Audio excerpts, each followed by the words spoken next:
Hi అండి, welcome to Bhavani tailoring channel. Customer అయితే ఈ ఫోటో పెట్టి ఇలాంటి డిజైన్ తన బ్లౌజ్ కుట్టమని అయితే చెప్పారు. ఇదైతే కట్ వర్క్ వచ్చిందండి. తను బోట్ నెక్ అయితే వద్దన్నారు కాబట్టి నేను బోట్ నెక్ అయితేనే బటన్ అనేది వస్తుంది. ఇది బోట్ నెక్ కాదు కాబట్టి బోట్ నెక్ అయితే నెక్ విడ్త్ అనేది ఎక్కువగా పెట్టుకోవాలి. ఇది బోట్ నెక్ కాదు కాబట్టి బటన్ పెట్టకుండా డోరీ మాత్రమే పెట్టాను. ఫ్రంట్ కూడా డీప్ నెక్ వచ్చింది. ఇలా హ్యాండ్స్ కూడా కట్ వర్కే స్టిచ్ చేయమన్నారు. కట్ వర్క్ మోడలే కావాలన్నారు. ఇలా 2 హ్యాండ్స్ కూడా ఈ విధంగా కట్ వర్క్ అనేది ఇచ్చాను. నెక్స్ట్ ఫ్రంట్ సైడ్ కూడా ఇలా కట్ వర్క్ అనేది స్టిచ్చింగ్ చేశాను. ఈ బ్లౌజ్ ఎలా ఉందో కామెంట్ చేయండి. ఇదైతే కంప్యూటర్ వర్క్ బ్లౌజ్ అండి. కంప్యూటర్ వర్క్ అనేది చాలా నీట్ ఫినిషింగ్ వచ్చింది.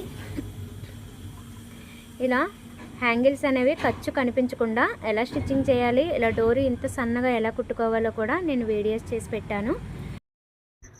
అలాగే ఇంట్లోనే ఉండి ఎవరికైనా టైలరింగ్ నేర్చుకోవాలనే ఇంట్రెస్ట్ ఉంటే నేను టైలరింగ్ వీడియోస్ కూడా పెట్టానండి. క్లాస్ 1, క్లాస్ 2 అని ఉంటాయి ఆ వీడియోస్. భవానీ టైలరింగ్ ఛానల్ అని టైప్ చేసి సబ్స్క్రైబ్ చేసి లైక్ చేయండి.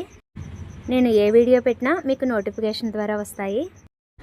చాలామంది అయితే వీడియోస్ చూస్తున్నారండి, కానీ ఎవరు లైక్ చేయట్లేదు, సబ్స్క్రైబ్ చేయట్లేదు. ప్లీజ్ సబ్స్క్రైబ్ చేయండి. అలా సబ్స్క్రైబ్ చేస్తేనే మాకు వీడియోస్ పెట్టాలన్న ఇంట్రెస్ట్ ఉంటుంది. ఇంకా మరిన్ని వీడియోస్ పెడతాను.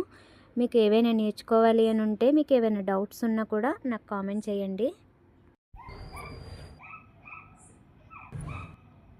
ఇది కూడా కంప్యూటర్ వర్క్ బ్లౌజ్ అండి. హ్యాండ్స్కి ఇలా ఈ ఫ్లవర్ మోడల్ వచ్చింది. ఇది ఫుల్ హ్యాండ్స్ 10 ఇంచెస్ పెట్టుకునే వాళ్ళకి చాలా బాగుంటుంది మోడలు. ఈరోజైతే ఈ బ్లౌజెస్ స్టిచ్ చేశానండి. మీకు ఏ బ్లౌజ్ నచ్చింది, ఏ డిజైన్ నచ్చిందో కామెంట్ చేయండి. Thank you.